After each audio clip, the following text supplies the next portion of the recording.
Akhirnya Julianto Eka Putra ditahan. Walaupun beberapa hari yang lalu pengacaranya sempat sesumbar.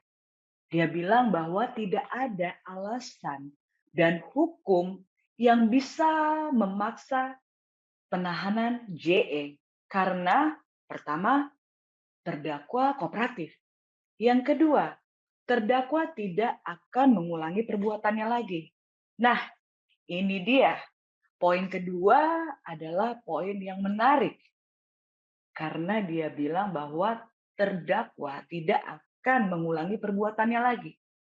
Naas ya, seolah-olah jadinya nih pengacara JE seperti membela para korban bahwa terdakwa tidak akan mengulangi lagi perbuatannya. Itu sudah mengiyakan kalau JE melakukan suatu perbuatan dan tidak akan diulangi lagi. Tekanan publik, khususnya netizen, adalah salah satu alasan yang penting untuk penangkapan JE ini. Setelah ada penekanan dari publik, setelah berita ini kembali di-blow up, maka perhatian masyarakat pun luar biasa untuk kasus ini. Setelah sekian lama, para korban mencari keadilan. Sejak bulan Januari, persidangan Julianto Eka Putra ini dimulai. Tetapi dia masih menghirup udara segar. Sebenarnya, untuk pelaku kekerasan seksual, terlebih lagi di institusi pendidikan, harusnya dari tahap penyidikan saja dia harusnya sudah ditangkap dan ditahan karena berpotensi untuk menghilangkan barang bukti atau mengintervensi korban. Ini berbahaya, tetapi sudahlah. Yang penting sekarang dia sudah ditahan. Kenapa dia harus ditahan? Alasan yang lebih lagi adalah kasus ini masuk ke dalam pasal yang hukumannya di atas 5 tahun. Dan ini adalah extraordinary crime atau tindak pidana yang sangat luar biasa yang dilakukan terdakwa. Jadi jelas ya, kasus ini di-blow up kembali lalu menjadi perhatian publik dan dipantau dan dikawal oleh masyarakat, maka akhirnya dia ditangkap, ditahan.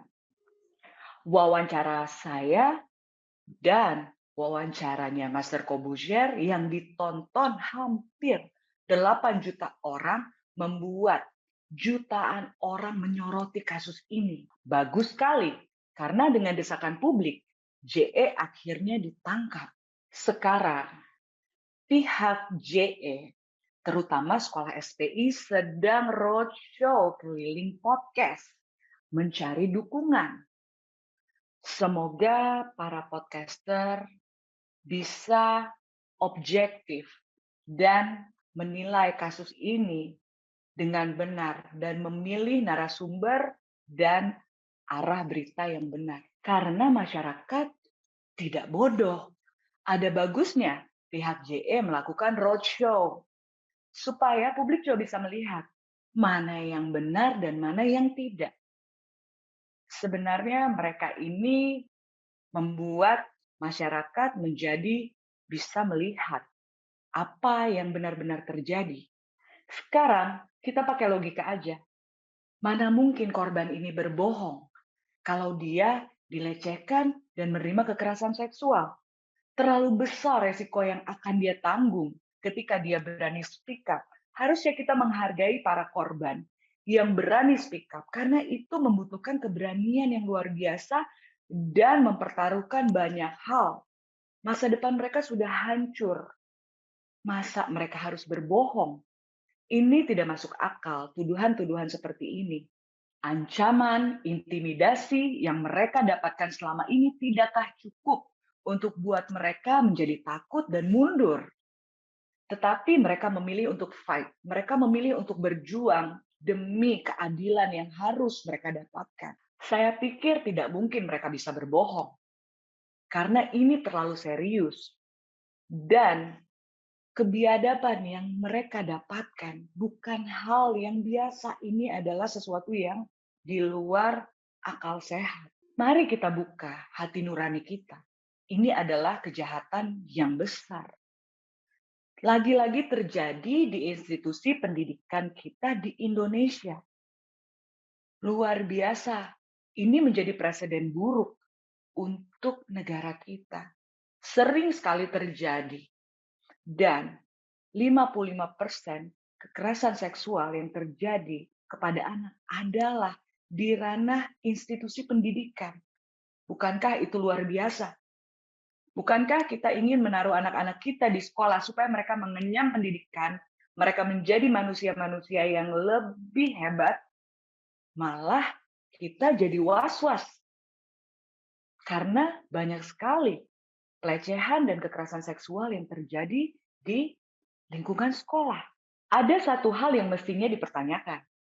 Kenapa sekarang pihak SPI, pihak JE ini sedang keliling podcast, tetapi pada saat korban-korban ini melapor, pada saat mereka sama-sama ada di SPI, mereka tidak mengindahkan laporan itu.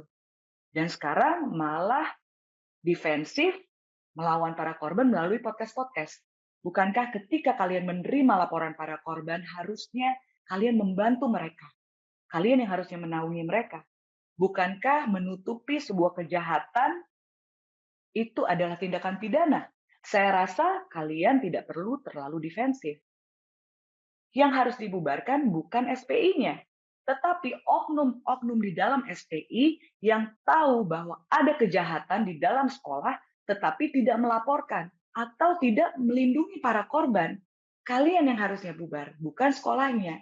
Karena sekolah SPI harus bersih dari oknum-oknum yang melakukan tindakan kejahatan atau oknum yang menutupi tindak kejahatan.